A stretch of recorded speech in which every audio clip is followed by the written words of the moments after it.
beefy, cheesy rice skillet meal. What could be better and satisfying and economical? It's really great, and you can use the things that are in your box as well, which is even better, right?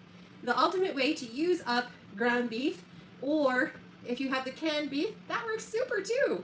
And you have tucked away anything in your freezer or refrigerator as far as vegetables, you can add those too. See, I told you it was just easy stuff. All right, so you might have forgotten some ingredients. That's okay, it's very forgiving. Try and go through your pantry and see what you have. And you can make the beef skillet days ahead of time. You can put it in your fridge a couple of days, up to 3 days, and then, or you could freeze it too. So if you can't eat it all, or if you have leftovers, feel free to do that. All right, so let's get cooking.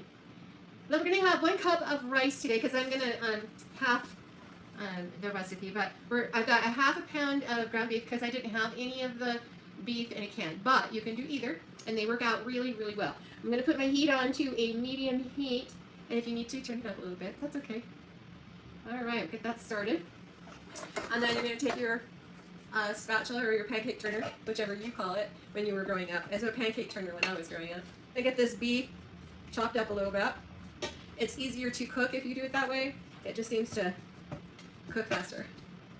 And I don't know about you, but I'm kind of impatient sometimes, and I want things to hurry up and get done. Okay, well, I hope this is finding you well today, and that you are going out there and moving and making sure that you are doing your cardio for the week, and 30 minutes of exercise every day. And if you think that's too much, split it in half and do 15 minutes and 15 minutes.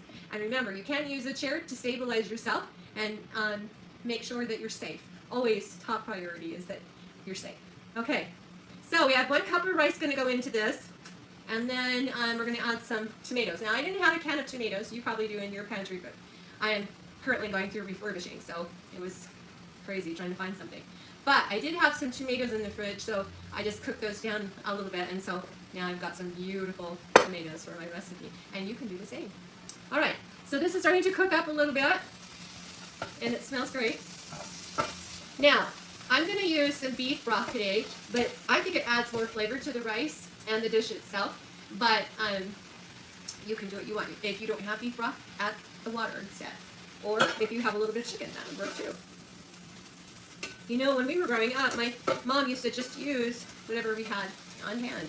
And usually it turned out really, really good. Sometimes it didn't, but most times it did. Okay. So we got that all going, and then we're just going ahead and put our cup of rice in there. And then have a sinkful of sudsy water so that as you go, it could be soaking while you're cooking, and then it's easy cleanup when you get done. Oh, and make sure you wash your hands before you start. Okay. And then as you can see, we've got the ground beef and the rice. Now, we're going to have some really nice protein going in here, so that's going to be a good thing. This is pretty much a dump all skillet meal.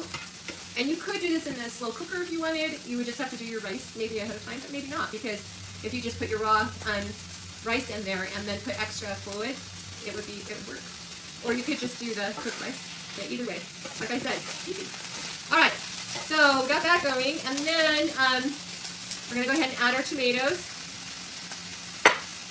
to that, undrained if you have it. And then we have corn and we have peas, and I have a little bit of broccoli left over, so I'm going to add that to it.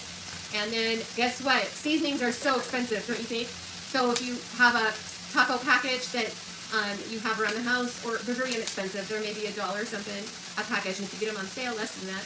So use that. It's got all the seasoning you need, and why not?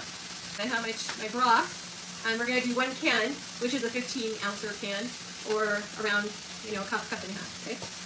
Just going to add that. Ooh, I still think we should have a scratching smell on the videos. Wouldn't that be nice? So that's what that's looking at like now. It's a little loose right now, but it will thicken up. All right, then we're going to add our vegetables that we have here. The more the better, so don't be afraid to add them. Look how pretty that is. Isn't that beautiful? Oh, wait here. Look at that. Pretty pretty. Now, if you don't have any meat or canned meat, feel free to use your beans, black or pinto. That would be yummy too. And it makes a complete protein when you use rice and beans. Okay, then let's add our taco seasoning, shall we? And if you're having it like I am, you're going to use half a package, not the whole, okay? So I'm just going to sprinkle that in there. I'm going to turn the heat up just a tad from medium to about medium high, just to get it to boiling a little more. I'm going to go ahead and sprinkle. I have salt and pepper already, but go a little high and just kind of sprinkle it around so it goes everywhere. If you go low, it goes in one spot, but if you go high, it has a wider range on it. All right. And don't put too much. You need a little bit, but don't put too much.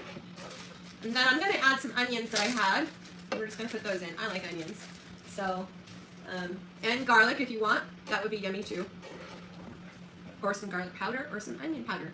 Those are also very easy to put in. Maybe a half a teaspoon and maybe a half teaspoon to a teaspoon of garlic, depending on how much you like it. I'm going to use some Parmesan cheese. You can use any kind of cheese you have. American cheese that you've shredded, or Parmesan cheese that you have in the freezer, which I had, and that makes it really, really nice. So I'm just going to get that all ready, and we're going to add that here in a second. Cheeses last quite a long time if you keep them in their wrappers. I just feel that they last longer if they're in their own wrapper that they came in, and then put them in a baggie after that. Okay, here we go. Okay, while that is cooking, we want you to make sure that you are getting all of your My Plate food groups in your meals during the day so you feel good. We want you to feel good and be able to do the things you want to. And so, and then you get to play with your grandkids and see your children, and it's all good, right? Or your pets, play with them. So we have fruits, vegetables, protein, grains, and dairy. And half your plates need to be fruits and vegetables, okay? All right, so for the meat, we have the ground beef or beans, whichever one you want to use. The grains, we have rice, brown rice, or white rice, whichever you choose. Or you could switch up some noodles in there instead. That would work too. And the vegetables, we have corn and broccoli and peas and tomatoes. Fruits, I'm going to add some fruits to my plate, and you'll see that here in a minute. And then dairy, we're going to add a little bit of milk with it, or we also have cheese in the protein section as well. Or you can have a little dessert after with maybe 2/3 cup of ice cream or a half a cup of pudding, whatever you think would be fun. Here's our plate, and here's my spoon. And look at this. Look how pretty that is. Okay, are you ready? Here we go. Look how beautiful that is. Complete food group meal. Cheers.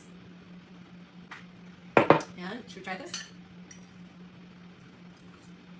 So good. Peaches are so yummy this time of year. From my home to yours.